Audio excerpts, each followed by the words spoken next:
Hey everybody and welcome back. So today we're going to be making French toast cinnamon sticks.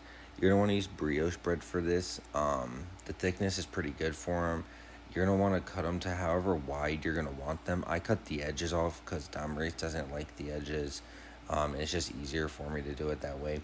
But yeah, go ahead and cut them however as wide you want them to be and however many you want. And then in a separate bowl, you're going to whisk together a couple eggs. I think I did 3 for this one because I also cooked it for my parents.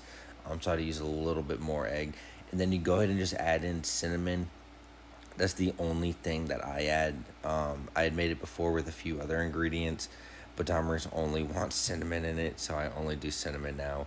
But yeah, then you're just basically going to coat the brioche bread into the egg and cinnamon and put it on a pan with oil on it.